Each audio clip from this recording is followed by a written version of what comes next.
Yo, what's up, everyone? It's your girl Jay Luna. You're now tuned in to Ill Vibe Theory, your number one source for underground hip hop in the Las Vegas Valley. We're listener supported 91.5, the Rebel HD2, KUNV Las Vegas, the broadcast service of UNLV. We're about to have our special guest on air. Yeah, what's up, everyone? Thank you so much for tuning in today. Bruce of Reality is Real. Really excited to have him on. He's from LA. He's done a lot of music journalism. Like, this dude has so much experience, and he is relaunching his new site, or not new, a site that he's revamping, I guess you could say. Really excited to talk to him about this new business venture and how he's basically making that happen. So, really talented journalist, one of my favorite writers. So honored to have him. It was a privilege when he reached out about this interview. So let's bring him on the air. Yo, what's good? What's good? What's Las up, Vegas, Bruce? what's happening? Chilling. How good. you feeling? Great. How are you guys? Good. It's an honor to have you, dude. Like, thank you so much for doing this. Really appreciate it. No problem. I actually, a while back, I noticed, you guys were tweeting the radio show, and I listened to it, and I was like, yo, this is, the stuff that I listen to normally.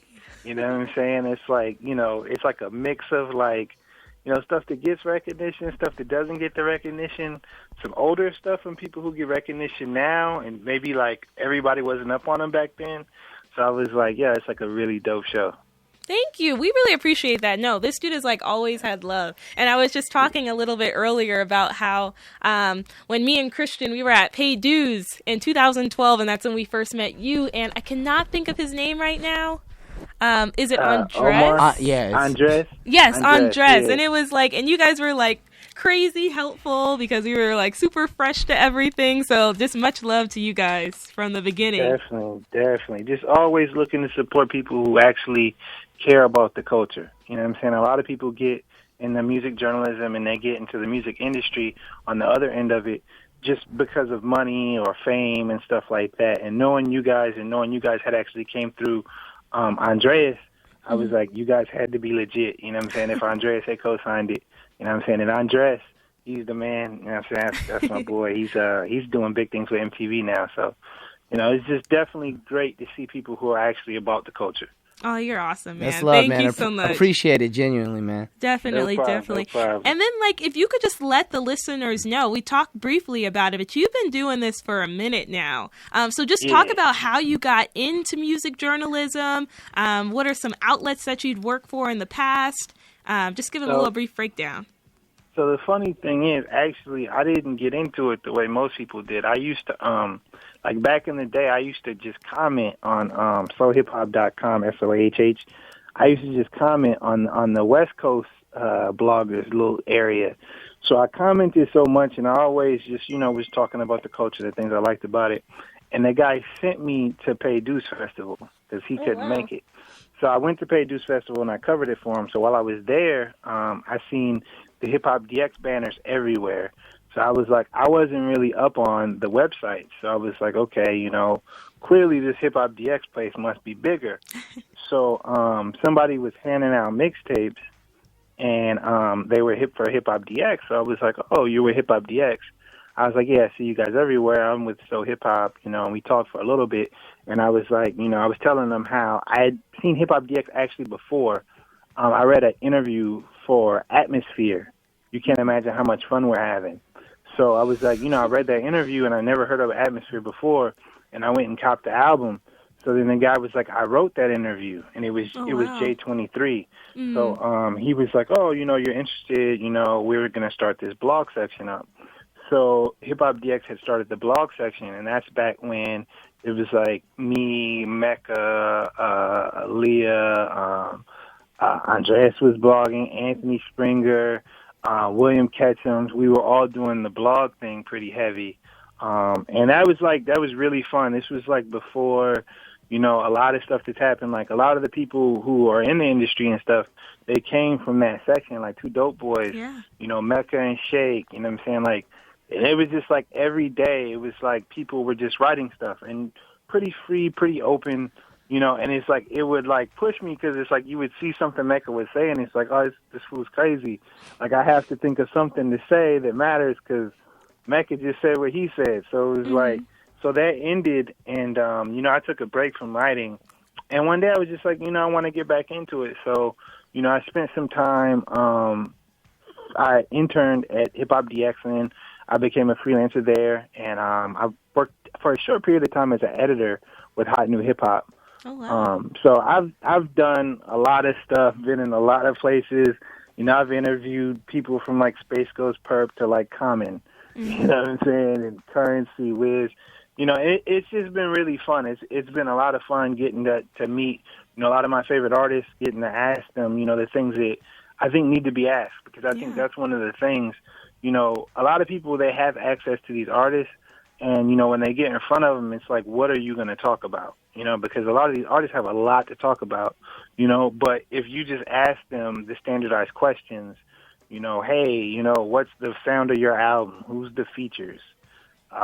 Who's really popular that you like, I think a lot of that stuff happens in the culture. Like, people don't really get a full view of these artists and the culture and stuff like that, so that was one of the things that was probably one of my favorite things, is when I get to talk to these guys and ask them these questions that I really feel like to an extent, I know what they're going to say, but I want them to say it so then that gets put out there.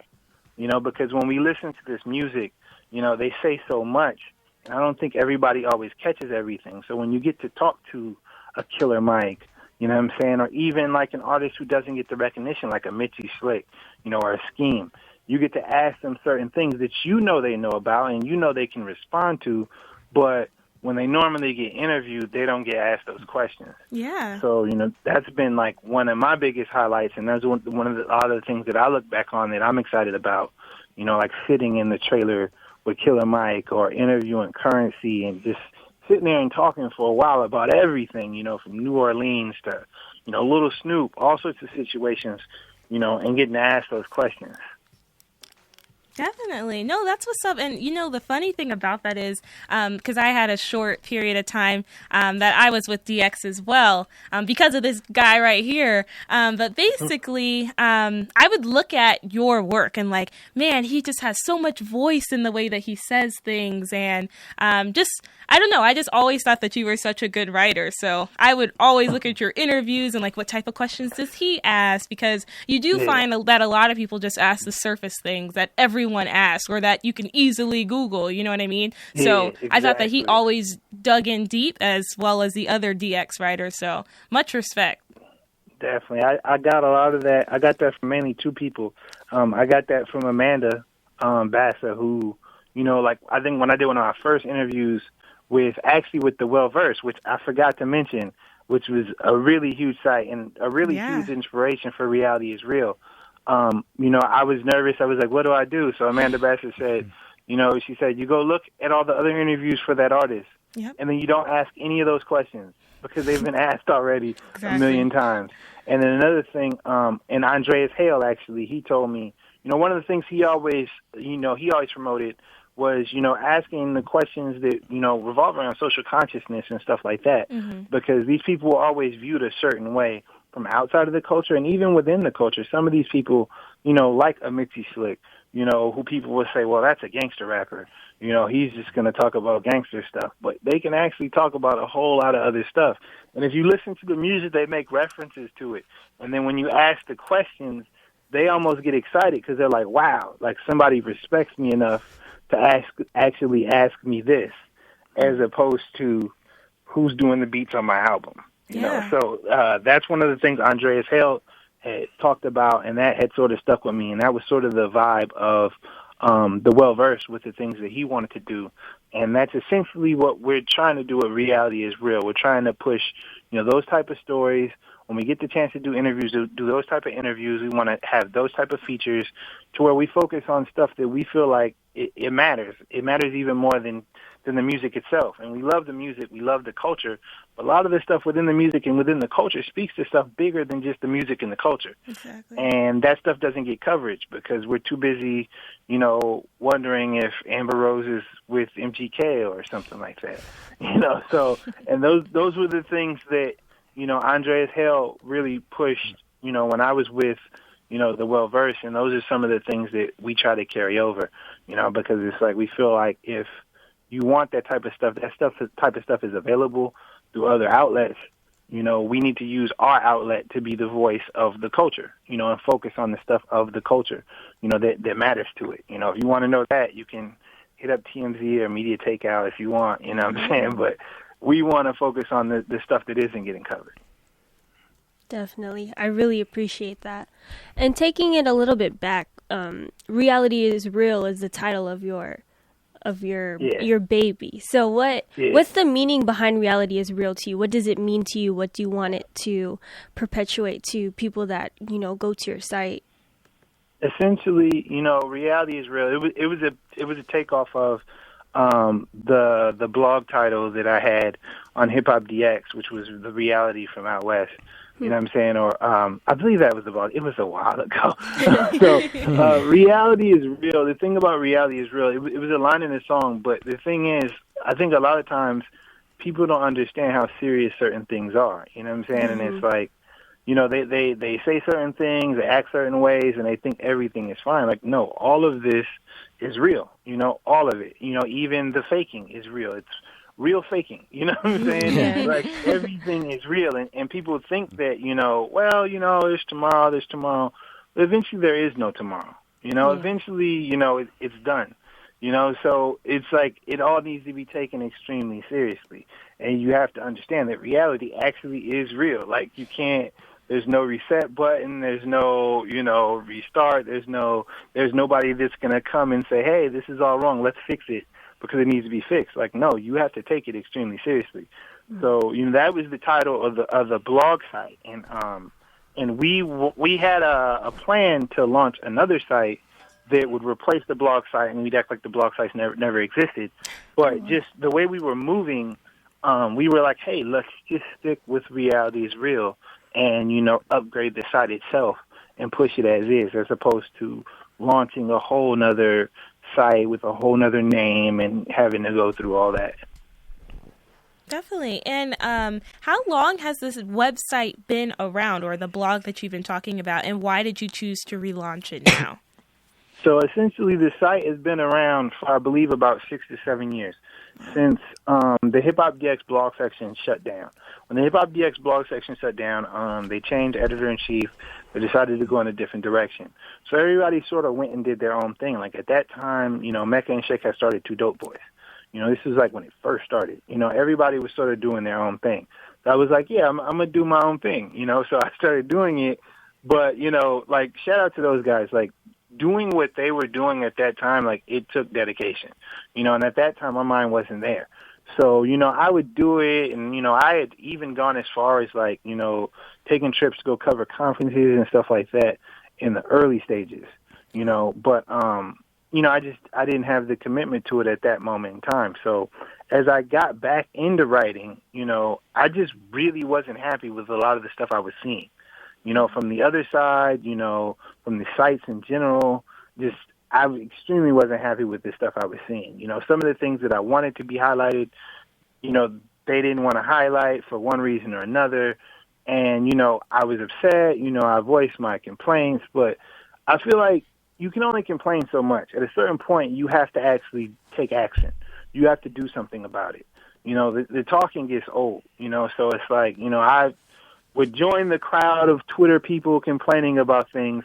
And, you know, a friend of mine, my business partner, actually, you know, she told me, she said, hey, let's just launch our own site. And it was like, yeah, that's real easy, you know, but the more we actually got into it, you know, and the more we researched, you know, we found out a lot of information and was like, wow, this may not be, you know, as hard as we thought it would be. So we reached out to some people, you know, and we got like 20 people who were like, hey, yeah, this is great. We're down the road, you know, and as things go, you know, the numbers dwindle down a little bit, but you find out who's truly dedicated to it, you know, and we have, you know, a solid number of people behind us now at this point who support that site with content and ideas, and, you know, they redid our design. Our original design was like a ripoff of the Supreme logo. And one of my interns was like, hey, yeah. He's like, you want a logo? I was like, yeah, because, you know, and he was like, yeah, you just bit the Supreme logo. He said, I'll give you another logo. So they gave us another logo and stuff like that. So, you know, we just weren't happy with, you know, the nature of how things have been out there, you know, and instead of just sitting there and complaining, you know, I'd been on the other end, you know, and I tried it on the other end, you know, and it was like, well, you know what, it's time to, you know, actually take action myself. And, you know, thanks to the support of my business partner, who's not here right now, she's holding a training with some of our interns, Vita, you know, she really pushed me, and, you know, I was really about it. And then we got the group behind us, and, you know, things have been going pretty good. You know, we're making a lot of progress. That's awesome. And that really ties into my next question, which is the motto of the brand is the ownership is of the culture. So how and why do you think we've gotten to this place where like gossip and drama and other BS really have taken over the culture? Well, the thing is, I think that a lot of the people who, you know, originally started a lot of this stuff, started a lot of these other outlets, they weren't of the culture. They were people who were looking to profit.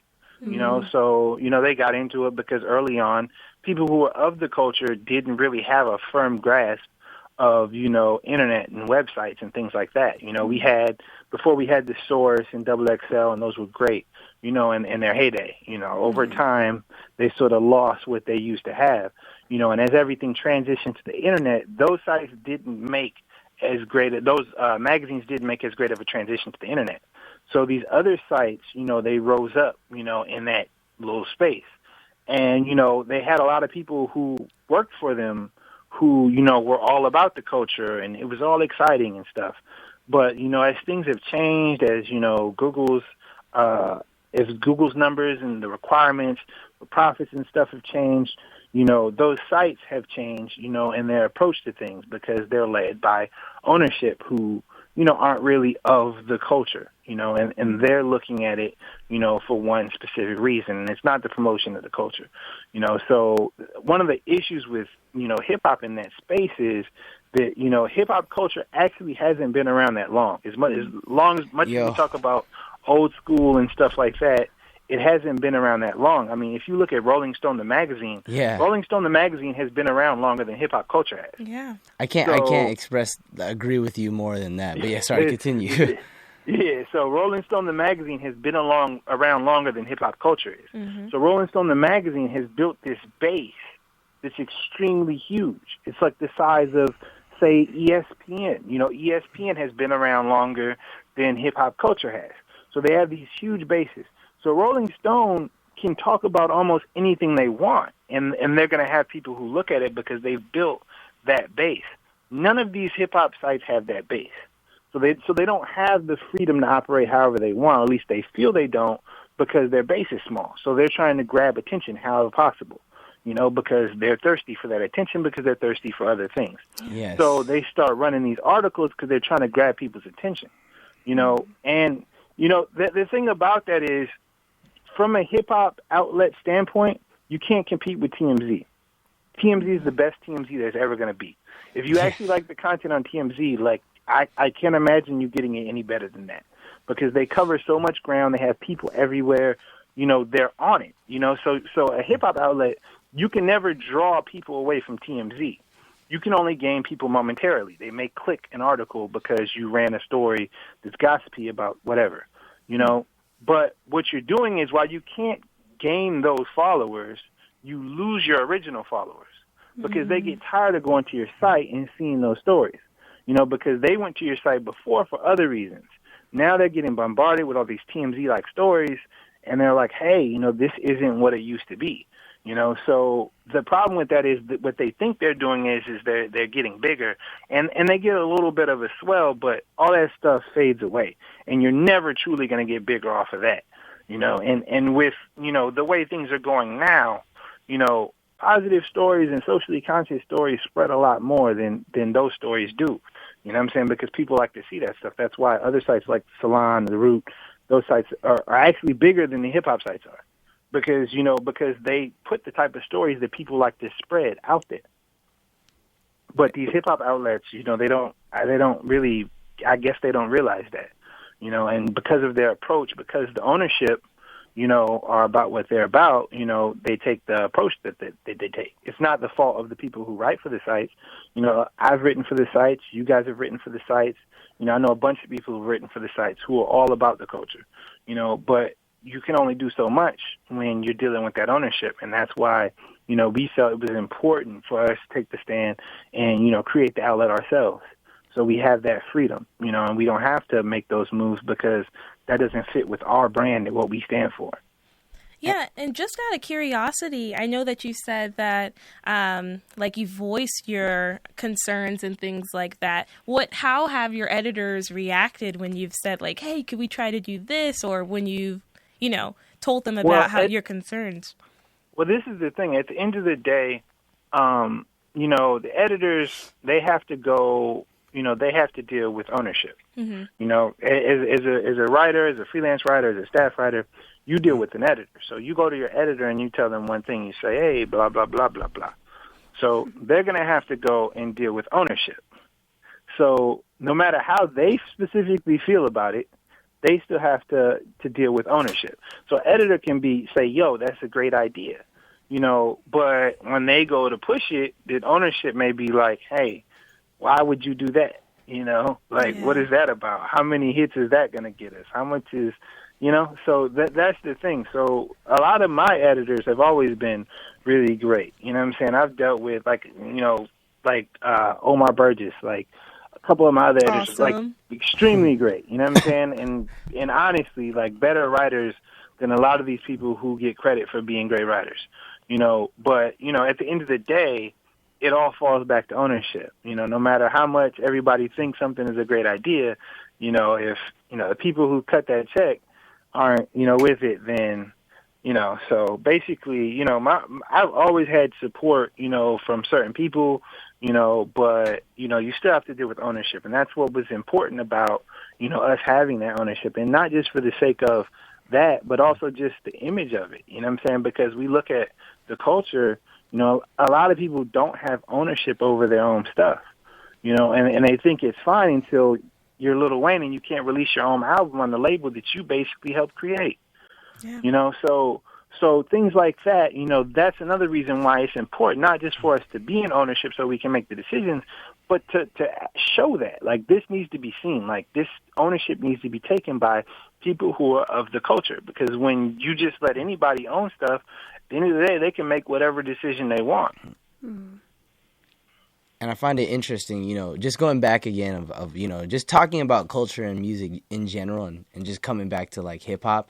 I'm happy that you noted that, taking it back, that hip-hop is really a new, really young genre. And I tell people this all the time. Exactly. When you compare something like hip-hop where, we take it back to the 90s, you know what I mean? It's about, how many years has it been since the 90s? 30 years maybe?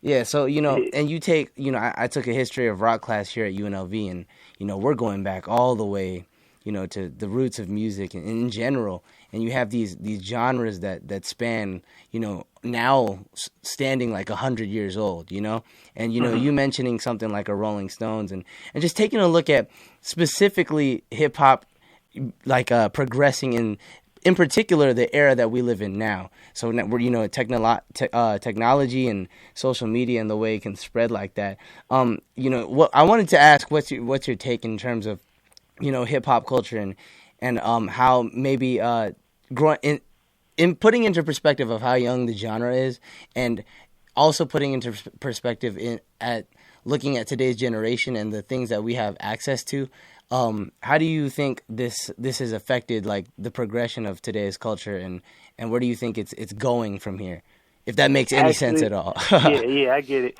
Actually, I think it's extremely great, and I think that if you look at some of the moves that are being made by people who are artists, and the amount of time that hip-hop has actually been around, and what some of these people are doing, if you look at, the progression of a Dr. Dre, you look at the progression of a Jay-Z, and the progression that they made in the amount of time, the stuff that they've accomplished, it is taking, people from other genres way more time to accomplish. Definitely. In that short amount of time. You know what I'm saying? And I think that, artists are getting more of an understanding of things. One of my favorite artists, one of my biggest inspirations in everything is Nipsey Hussle. Yeah. And a lot of the stuff that he preaches in terms of taking advantage of technology and the opportunities that we have and the way that can almost level the playing field, you know what I'm saying?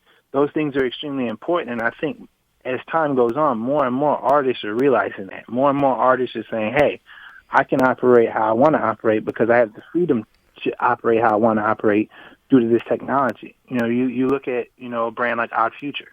You know what I'm saying? And the way they moved and the way they did things. Yeah. You know, they can do that in today's society because of the technology and the advances, social media, stuff like that.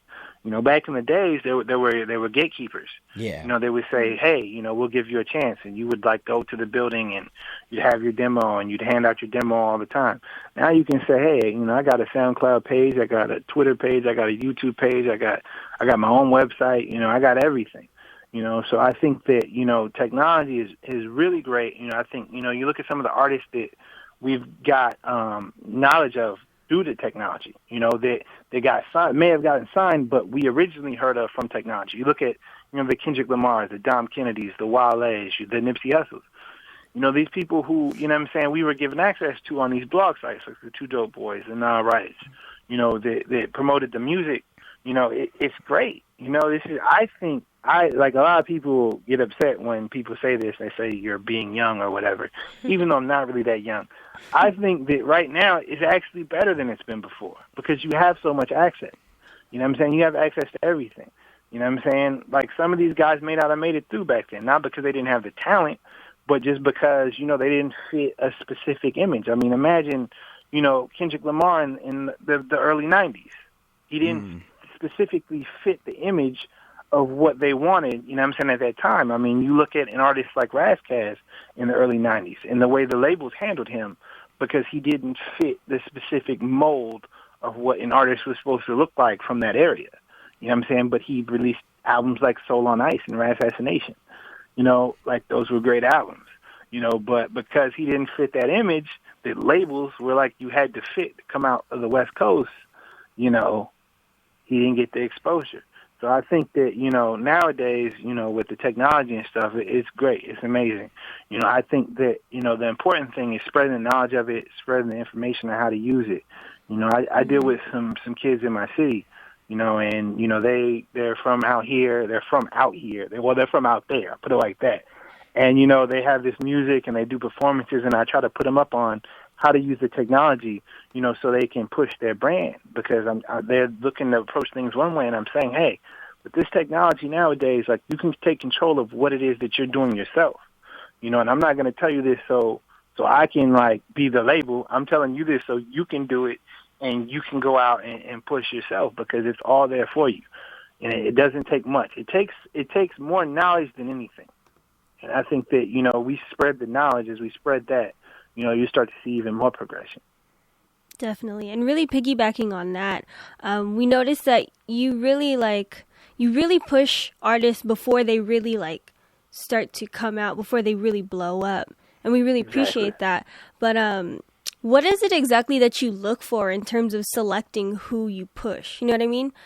Like, Definitely. There's so many up-and-comers, and it's like, how do you choose which ones, like, oh, I want this person to be put on a platform, you know? Definitely. I love uniqueness. You know, I love uniqueness, not to the extent of sacrificing everything else, because I think some people think that, you know, I'm completely different. Like, I'm absolutely nothing like anything you've ever heard, therefore I'm great. Like, no, I don't necessarily agree with that. I think some things still matter. Like, you know, I think you still should be able to put rhymes together and stuff.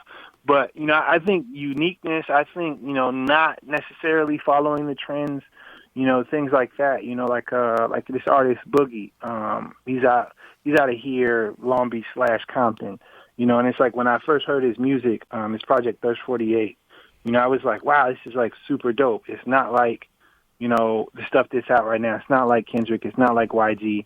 You know what I'm saying? It's but yet and still, it's very much, you know, Southern California, you know, and those type of things excite me because I feel like those are the type of things that, you know, it can just break through and all of a sudden, bam, it's out of here. You know what I'm saying? So it's like, and I feel like there's a lot of artists out there. You just have to be able to find them. That's the one thing about technology is that, you know, while we do have all this access, which is great, I think that, you know what I'm saying, you have to be able to find it in that. And I think, you know, that's where these outlets, that's where these blogs come in as weeding through it, you know what I'm saying, and finding it for the average person. Because, I mean, the average person has to work a 9 to 5. They have to they have bills and responsibilities and things they have to do. They can't sit there on YouTube watching every single video and, Yeah. So originality is a huge thing, you know what I'm saying?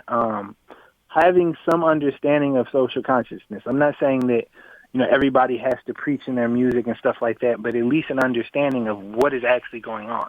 Mm-hmm. And I think sometimes people don't get that. I think they have this image of, say a Mos Def. They say it has to be Mos Def. I think sometimes an artist like a Nipsey Hussle is more conscious than the people who get labeled socially conscious, because they actually are from these areas and they have a very clear view of what's going on. You listen to the music of somebody like a J-Rock. It's extremely vivid. You know what I'm saying? It's extremely detailed in what goes on in those areas, because he's actually there. He's actually of that area. And he has a complete 360-degree understanding of it. So that's another thing that's really huge with me. And like I said, it doesn't have to be the Mos Def. A lot of times I love the fact that it is the J-Rock, because those guys don't get the credit they deserve. Yeah. And man, just there's so much to talk about. Even just straying from that, man. So, tell us a little bit about too as well your clothing brand, Popcloth. Definitely. Yeah, man. Yeah, just tell us a little bit about that. Yeah, so Pop Design Co. essentially, it's one of the things we do. Just in connection with the site, and it's just crazy designs. One of the things that we originally started doing was, I just have an issue with, people say, well, these rappers ain't talking about nothing, this and this and that. Rappers don't say nothing. And the thing is, it was a time where everybody was running around and they were wearing that Che Guevara shirt. Like, everybody was wearing that Che Guevara shirt. It was the thing to do. You wear the Che Guevara shirt. A lot of people didn't know who Che Guevara was. But a lot of times these rappers, they do know of these people. They reference these people. They actually know them. Like, I interviewed Scheme and we talked about Huey P. Newton and stuff like that. So, they don't just reference these people just because. They actually have studied these people. So one of the first things that we started doing was we started taking license-free images of, revolutionary figures and putting rap quotes on them, because people say rappers don't talk about anything. Well, clearly Saigon is talking about something. You should probably go check that out. You know what I'm saying? Clearly, these people are talking about things. So that was one of the things we did. Other things we did, we just created original designs, making statements that we felt were important. One of them, I'm not really going to go into it, but one of them was something that I did when during the Hip Hop DX blog period. And I remember I created this shirt, it was making a statement. I think I said it. But I wore it, and people would say, well, where did you get that shirt? And I was like, I just made it. And people were like, oh, I'd buy it. I'd buy it if you had it. I'd buy another one, and I just wasn't really into it. But, I was sitting in the booth for Hip Hop DX at either Rock the Bells or Pay Deuce Festival one day, and I was there with the owner, and I guess they had been selling shirts, and I just seen what he had got from it, and I was like, wow, like, that's really like another lane to support everything, So it was just one of the things we do on the site is connected to the site. They're essentially, they're sort of pushing the same messages, you know what I'm saying? And we're doing other things. We have other designs that we haven't put out yet, but pushing sort of the same messages. And we're really going to start working more with the shop to get actual, blogs on the shop as well, because with the site, it's more focused on the music, it's more focused on, feature content that ties into the music. We want to get, some more blogs and stuff on the shop that are maybe a little bit outside of the music, just speak to the same messages. Nice. And one thing that I did find interesting about the shop is that in order to, avoid the dependency of ad-based revenue, that was like a big reason why you guys created it. So why did you choose to stray away from this business move? Because it's kind of like almost a lifeline for, music websites and blogs. Like, you have to have the ads to maintain it. Well, this is the thing. It's essentially operating in the same method hip-hop has. You look at, artists like one of the dudes, I was another guy I'm hugely inspired by, as far as his approach to business and stuff, is like Merce. You look at the way these guys operate, even before they had the recognition. The underground artists, what do? They do the shows and they sell merch. Do the shows and sell merch. They hit up all the colleges. They do all the college radio. They're grinding, because they really want to do music and they're really about that. So it's like, okay, we can get the ad-based revenue, but let's take it back to the way the artists do it. You know what I'm saying? If you support us, here, we'll give you a shirt. You know what I'm saying? And essentially, it's like we're selling you a shirt, but you're not just buying the shirt, you're supporting the brand of the site. So it's like the same way underground hip-hop operates. And underground hip-hop has thrived. You have artists like Tech-N9ne who make way more bigger profits than some of these larger artists without having to, sacrifice what it is he's doing. Tech-N9ne can release an album when he wants and have whatever he wants on that album. Nobody's going to tell Tech-N9ne you can't release, Strange Music Volume 6. We're going to let somebody else release Strange Music Volume 7. He doesn't have to deal with that. And he's doing pretty well, He is. Definitely. Yeah, so that was one of the things that we wanted to do because, and just to avoid that dependency on ad-based revenue, because, that again goes back into, check out the newest picture of Kim Kardashian. Mm-hmm. And that's the type of stuff we don't want on our site. That's not the stuff that we're going to be running. And even Shan, so and I'm happy you mentioned that. So obviously, I appreciate that you you idolize people like Nipsey Hussle in terms of their business plan, and even like Tech-N9ne, things like Proud to Pay and their independent way of pushing music. But even outside of clothing and stuff, some of the people on your staff have done radio as well. Tell us about the podcast that you're working on, and when can we expect that? So essentially, my business partner, she goes by the alias Vita. She's worked with KPFK. She's worked with KJLH. I've been on KPFK. We do the show on KPFK. Sometimes we have some partners we work with, but she has extensive experience in radio. So we wanted to do podcasts, to sort of take that experience into the podcast realm, which is getting more and more popular. I actually did a podcast way back in the Hip Hop DX blog days, before Mecca moved to New York. I can't find that podcast somewhere, but somewhere there's a podcast with me, Mecca, and a couple other people just talking about random. Yeah, it's if I remember correctly, it's classic. I went and bought, Wingstop when Wingstop had just started popping, bought a bunch of wings, and we just chilled and talked hip hop. So awesome. we want to get into that. We have. We have a relationship with somebody that's going to allow us to do that. We've actually recorded a couple of shows, but we didn't run those. Now, we recorded some other shows prior that we did through another outlet, and they're out there. I'm not going to say where they're at, but they're out there, if you find them.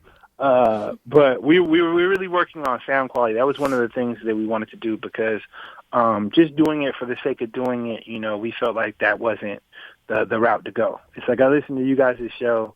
It sounds great. You know what I'm saying? It doesn't sound like you recorded in your mom's basement or anything like that. So we were using another service to record our shows, and while the content was great, the sound was So, we got a relationship with somebody with a studio to record them. We recorded a couple practice episodes, really just getting our interns up to par and doing it. But we're probably gonna wait another month or so before we start officially doing those, because we just want to get them up to speed on doing it, But we have everything lined up, to do it whenever we want. I have free access to go in there whenever I want.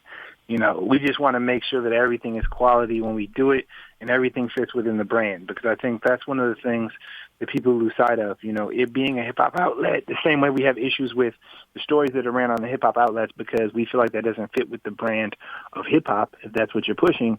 We want to make sure that the podcast fit our brand. So, maybe we'll run a couple more practice ones.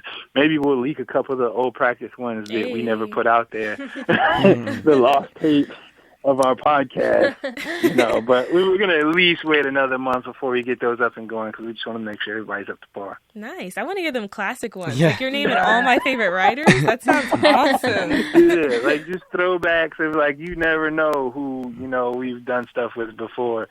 We always reach out to people. That's another thing that I feel is essential, is networking. Definitely. You know what I'm saying? You understand who is within the culture, who actually cares about the culture. And those are the people that not only you work with, but you also support in their own endeavors. One of the things that I tell the people when they come and work with us, is, it's not just about what you do with us. You know, it's about you as a brand yourself as well. You know, we want everybody to prosper. So anybody who's worked with us, you know, I tell them things to do on their own on the outside. Wow. You know what I'm saying? Because the way we see it is that if you become bigger, you know, on your own and you deal with us, then you're also bigger when you deal with us.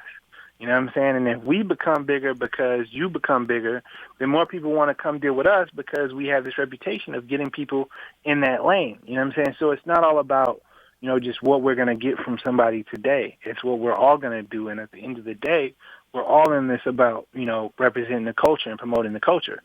You know what I'm saying? So as long as people fit that, you know, we can work forever and do stuff together, do stuff separate, and promote it all because it's promoting the culture. You know, we have to get the quality stuff up there and support that type of stuff, and everything else, you know, we don't even have to dish it anymore. That's another thing that I really am trying to stray away from, is speaking negatively on certain things because, you know, I feel like sometimes, like, let's say artist names. I think, you know, a lot of people comment about Iggy Azalea, and I started to have an issue with that because I'm just like, I feel like you're much better off just talking about Rhapsody. You know, if you have an issue with something, and instead of sitting around and talking about something negatively, how about you talk about something else that you think is better positively? You know, we recently ran a feature about, you know, 10 female artists that we promised to support and provide coverage of.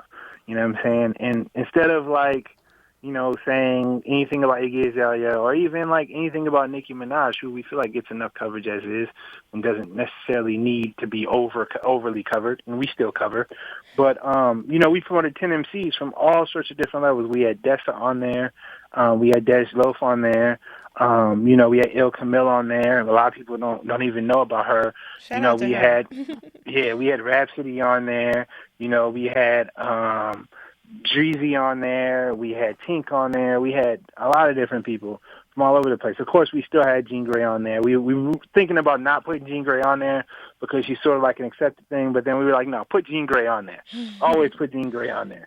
So, you know, those are the type of things that we're about. We put Snow the Product on there.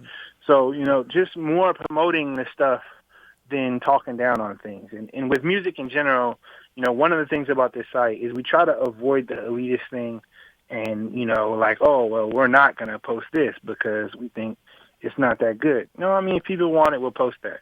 But our features are revolved around the message that we're trying to get out there. So we provide all the music, but the features are very focused. And you look at the site, you'll see it's all sort of going in the same direction in terms of feature content.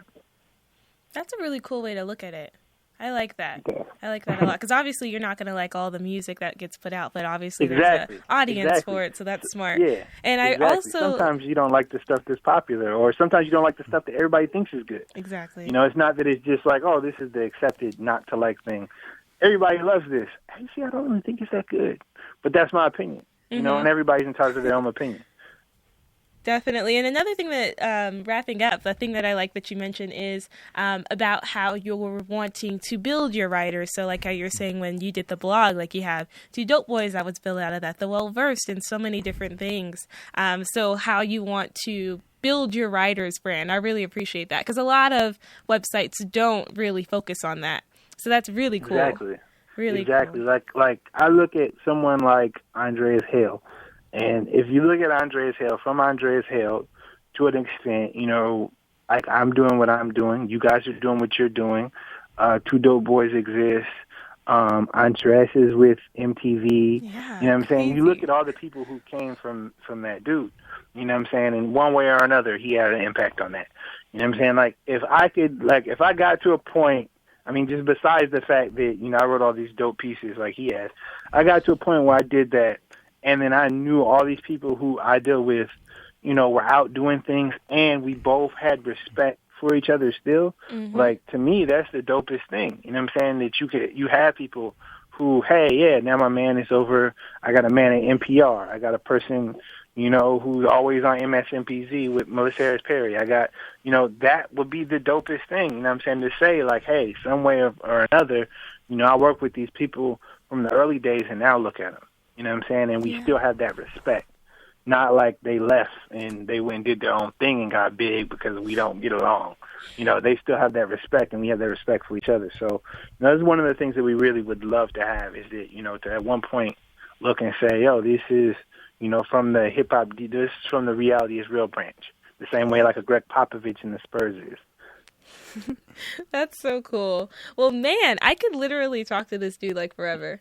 Like, you have so much insight, and it's just like so awesome talking to obviously like you and Omar and like we said, Andreas, Mecca, like all these dudes are like legends in my eyes, like legendary music writers. So I really appreciate you taking the time out to do this. Were there any final comments that you wanted to add? Definitely. Just everybody keep checking out this radio station. Support this radio station. Support this show, because that's one of the things that I think, we have to keep. Like, we have to support our stuff. Like, you can't just assume that it's good and it'll be all right. Like, it'll be all right. I don't have to go buy that Kendrick Lamar album. It'll get bought. Like, you have to support this stuff. You have to support quality all over the place. So, first of all, everybody keep listening to the show. If you want, you can check me out at realityisreal.com. That is the site. And my Twitter it's funny. I have to look at my Twitter because I actually changed my name. I was going to say, I thought it was Brilliance. I thought it was different too. I was like, what is this? See, I changed it because the Brilliance was an extension of that Hip Hop DX blog period. And I was like, I think around the well-versed period, I was like, you know what? If I'm going to start doing this stuff, I should start using my government, and just have my government name out there. So if you want, my Twitter is at Bruce_Smith 562 because I represent the city of Long Beach, which I love so much, and it's loved me so much. So, you can check out my Twitter if you want, at Bruce_Smith 562. And, just keep supporting hip-hop in general. I mean, not just what I'm doing, not just what you guys are doing. People support the music, you know what I'm saying? Because, I hate, the conversations where everybody's like, oh, this Kendrick album is classic. And then it comes out and it does 350 the first week. Yep. You know what I'm saying? We need to get it back to where people are supporting everything. Mm-hmm. Start supporting stuff. Go to the shows. You know what I'm saying? Like the fact that Rock the Bells had to cancel in New York, even though I got to see it in Los Angeles, that's heartbreaking because Rock the Bells was like every year. It's incredible. Yeah, like I don't see how you don't support that. I mean, if you can't, I get it. Some people can't get the VIP ticket. That's cool. Like, that VIP was crazy. But, support it. Go to the show, support the shows. Go out to the shows, you know what I'm saying?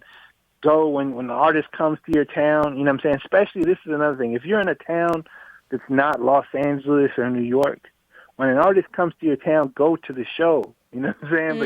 Because that tells them to keep coming to that area because the artist is going to go anywhere they feel the love and get the support. So just support the culture any way you can. If it's just spreading the word, spread the word. Awesome. Well, thank you so much, Bruce. This was like such an honor. I'm so excited that we got to sit down and talk with you. Definitely, when we come out to LA, we got to link up, of course, continue the conversation. A huge inspiration to both me and Christian. And then Jocelyn, of course, is a big fan now. I appreciate it, man. Thank you for your time. And when we do our podcast, we're going to have to get you guys on. Hey, that would be so tight. That'd be awesome. Well, thank you so much. Most definitely, keep in contact. Like you said, you can follow him on Twitter at Bruce_Smith 562. Yep. Okay, perfect. Well, thank you so much, fam. You have a good one, okay? You guys too. Take care. Peace.